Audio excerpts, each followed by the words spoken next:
Welcome to Deer Talk Now. I'm Brad Rooks with my co-host Brian Lovett. Today on Deer Talk, we're going to talk to Jason Campbell from Evolve. They got a number of different mineral products, attractant products, as well as food plot products. So it should be a great time of year. I mean, right now I am thinking about food plots. Two things I'm thinking about: food plots and turkeys. How about you? Well, mostly turkeys, but I know the serious food plot guys are trying to get everything squared away. I mean, because once everything dries out here pretty quick and we get that huge amount of frost out of the ground, I mean, everyone's going to be wanting to get their food plots in as soon as possible, right, Brad? We've been driving around scouting turkeys in the morning, and literally we drive around a gravel road, and the frost is coming out from underneath, because every day it's wet, no matter if we have any rain or whatever. And this morning, for the first time, the winter wheat is actually looking a little bit green here in Wisconsin. So, and of course, what does that mean for me? It means turkeys, and like you said, the serious food plot stuff. We're planning our strategy right now. I frost seeded all my clover about 2 weeks ago, and we're actually having hard frost at night. Now we haven't had one for a few days, but I think we're supposed to get under 30 again tonight. So you can still do a little bit of that, but you know, right now you got to wait for the ground to warm up a little bit up here in the Midwest, and you'll be putting stuff in the ground in 2 weeks. So. Yep, pretty quick. Like I said, once that frost is all the way out of the ground, I mean, it's just like the regular farmers. Everyone's just kind of waiting so they can get their equipment out there and get in the fields without completely tearing them up. You know, everybody always asks me, how do you know when to plant food plots? And literally, if I have soybeans, I wait till my farmer buddy's doing his soybeans, because I know it is the proper time. And yes, you know, you can Google it, and the ground has to be a certain temperature, or otherwise your soybeans are going to sit in there and they'll probably rot if it gets wet. That's why you can't plant them too early. But as a general rule, if the farmers are planting it on their ground, it is time to plant your food plots. The other thing, you know, if you time that a little bit, I kind of want his soybeans to green up or to poke through the ground before mine, because the deer are going to gravitate towards that first soybean that's green. So if he can suck all the deer off of mine and let them eat his field that's 200 acres versus my 5 or 7 acre soybean field, my beans are going to make it. So it's another good little tip. Well, let's go ahead and call Jason up and let's get some insight on him. We want to talk specifically about mineral licks, you know, what kind of products, what you should be doing this time of year, and then a little bit about some of their other new products. This is Jason. Hey Jason, this is Brad Rooks and Brian Lovett from Deer Talk Now. Hey, how are y'all? Good, how about yourself? I can't complain. So spring's you're probably already moving into summer down there, and we're just hitting spring up here, right? Absolutely. Yeah, so is everybody planting all the food plots down there right now? Spring plots, yes. They've already been put in the ground. Yeah. Brian and I were just talking up here in Wisconsin that literally the frost is just starting to go out of the ground.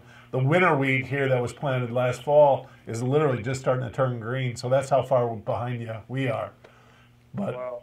yeah, it's going to change though. This week we're supposed to have 60s all week long. The turkeys are going nuts. It's a great time to be in Wisconsin. Can't come soon enough, huh? Right. So we specifically wanted to talk, Jason, a little bit about mineral sites. You know, what should a guy be thinking about this time of year as far as mineral sites? Well, down here, most guys already have their mineral sites out, but the sooner you can get them out, the better. Late winter, early spring, and more than one if you can. What if guys who haven't gotten theirs in yet, what should they be doing to prepare their sites, and how often should they tend to them, Jason? The best thing you can do is find an intersection of 2 or more deer trails near water if possible, or food sources. Rake out a 6-foot diameter circle and spread it out evenly. You typically shouldn't have to check them very often, you know. Every other month, tops, would be plenty. Jason, one question I had, you said you know guys should have more than one. What do you recommend one per how many acres do you normally recommend? Most people recommend one site for every 400 acres. I typically do quite a bit of overkill and go with one every 100 acres. I spend a lot of time sitting up in a tree freezing cold. Spending a few extra dollars having some extra mineral sites is definitely worth it to me. Now, out of the Evolve product line, which products would you recommend for your mineral sites? Any of the deer cane products. The buck jams are going to be a liquid version. Buck liquors, that'd be a brick version. We've got the deer cane and brick also, but you can't go wrong with just a standard deer cane. Now you folks also have a few new products this year, don't you, Jason? I think if you could tell the folks about deer cane apple, roasted corn freaks, and glow coat products. Yeah. The new deer cane we've got is deer cane apple UV. It uses our glow coat UV enhancement. Glow coat is essentially allows ordinary feeds or attractants to become visually attractive to deer.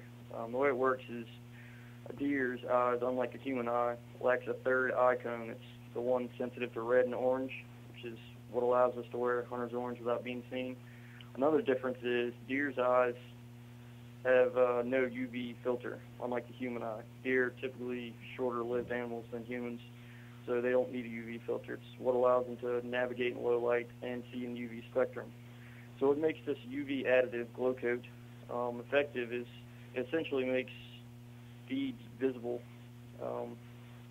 So deer, from quite a bit of testing we've been doing, begin to associate this glowing effect of the UV with food sources.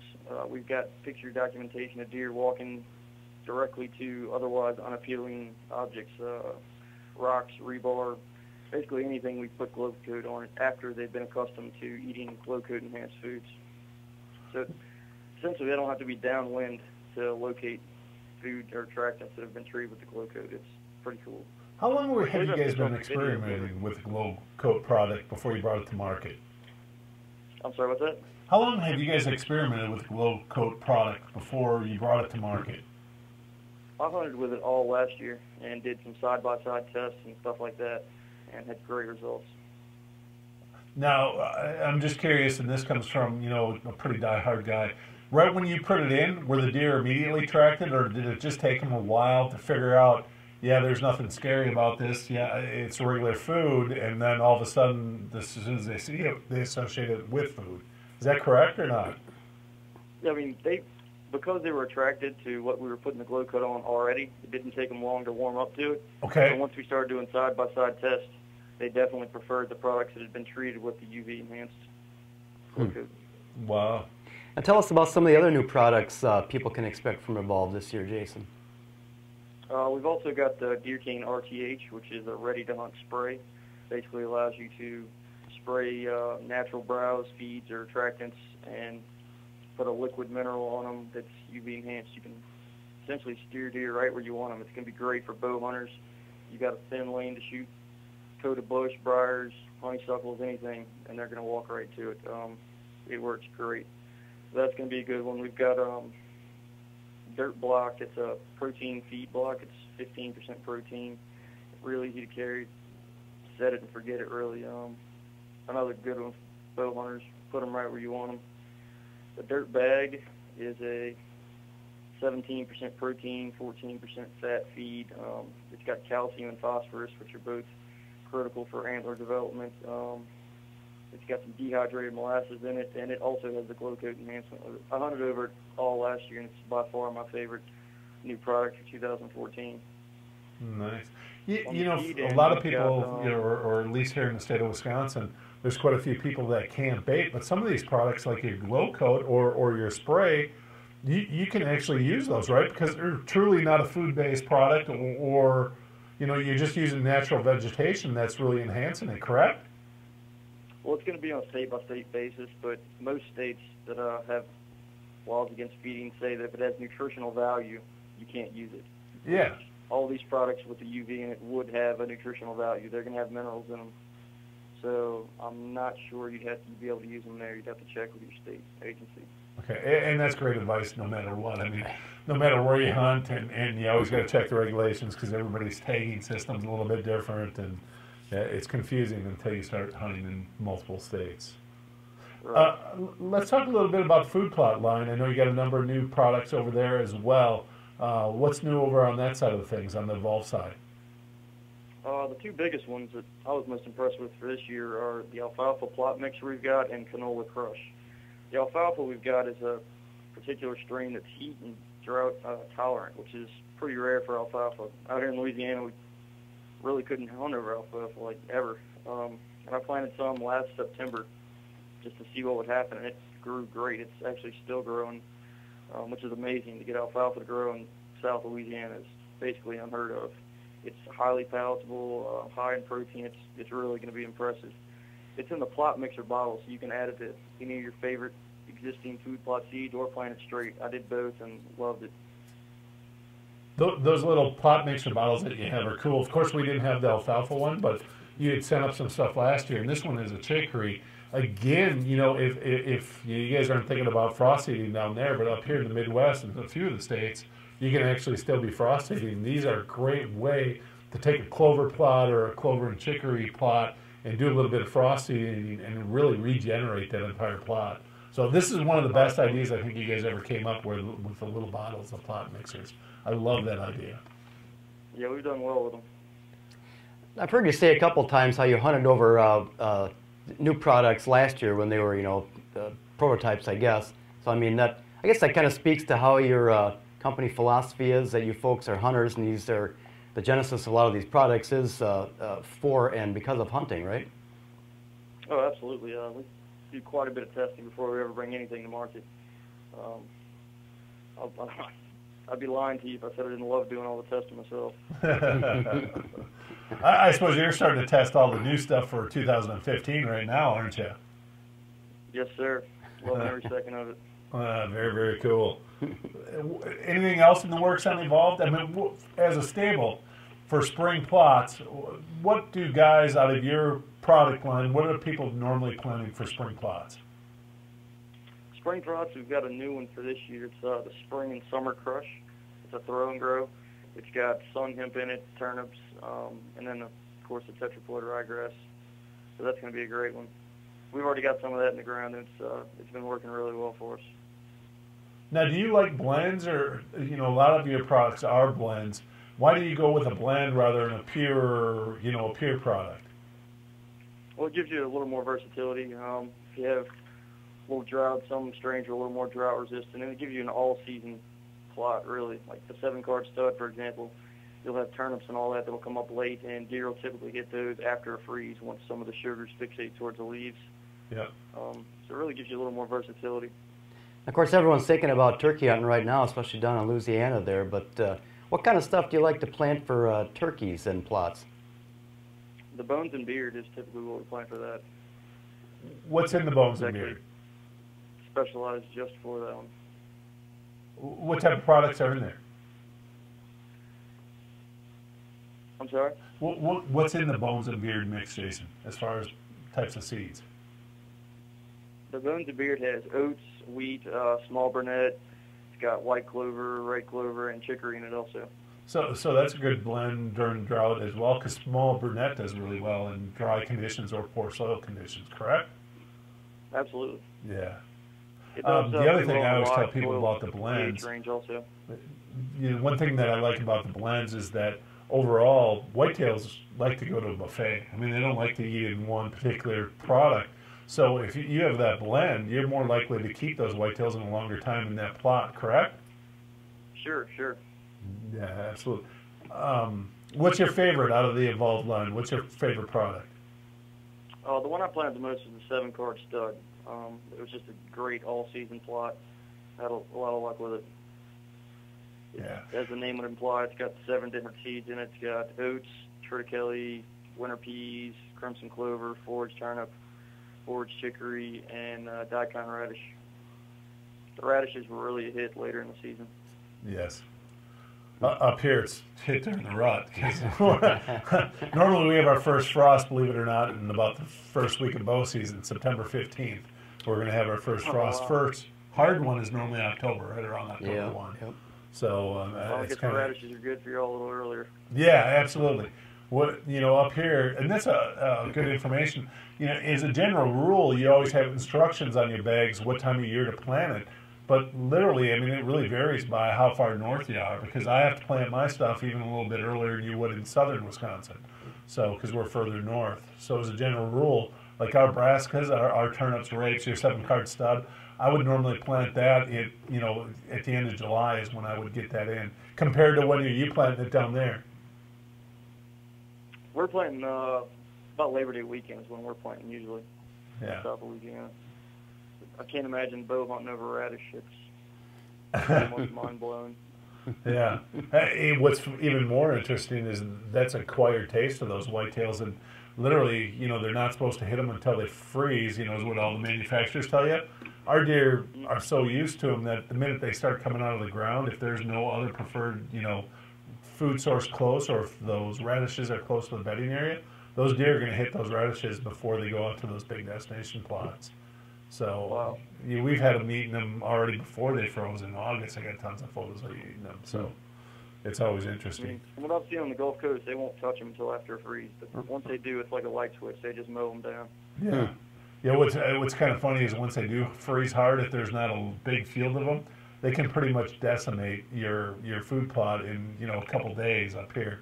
So you get so many. Let's talk about a little bit about your attractants. I mean, you got a lot of other attractants as well. I know the roasted corn freaks were out last year, correct? Yes, the roasted corn freaks we had in a feed last year. This year we've introduced it in a brick form and also a liquid. Oh. So you have 2 line extensions for that one.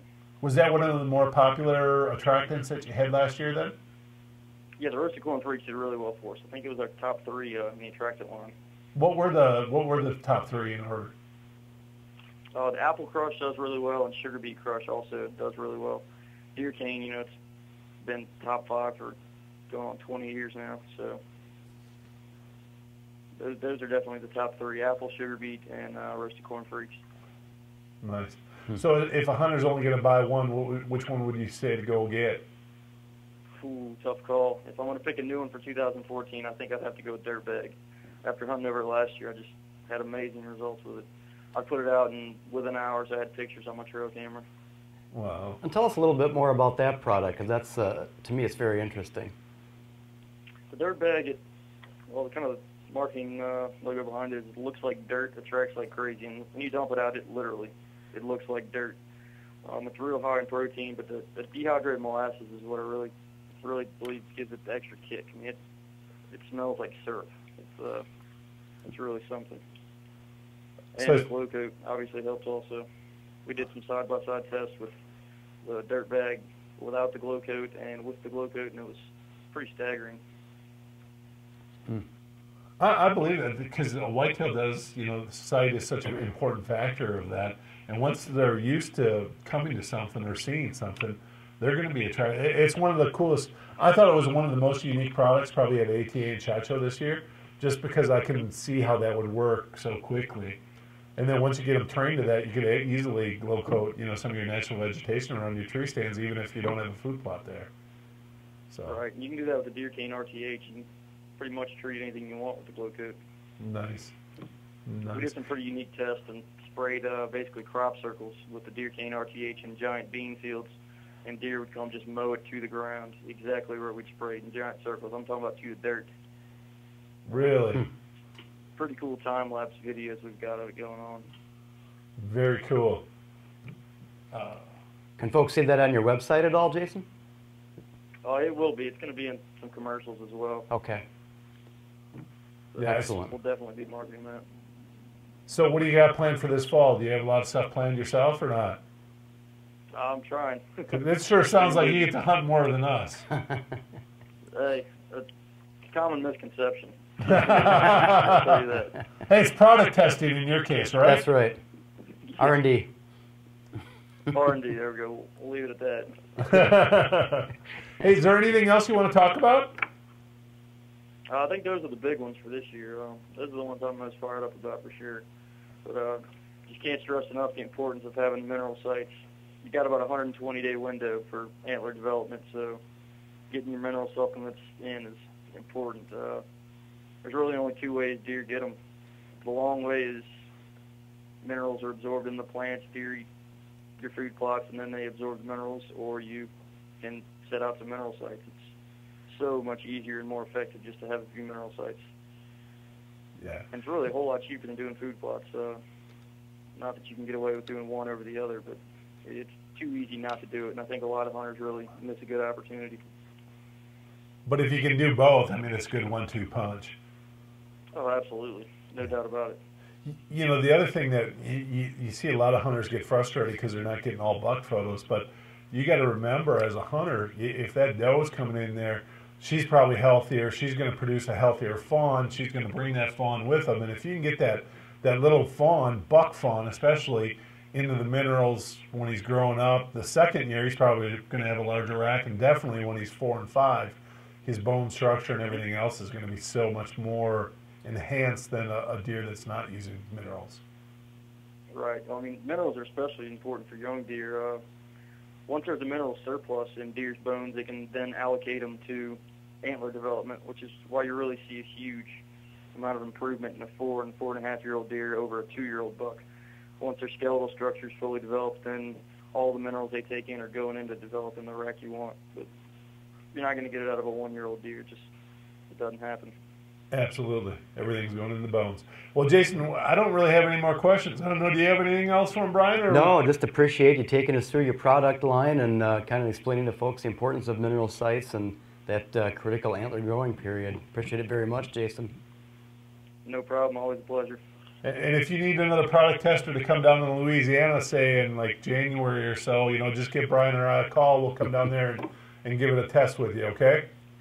You guys will do anything to get out of that snow, huh? Yeah, just tell Matt and Ryan that we want to come on their farm, okay, and that you invited us. That shouldn't be a problem, right? Hey, I'll do that right after I'm in Wisconsin. Okay. We got some good spots up here. We just don't.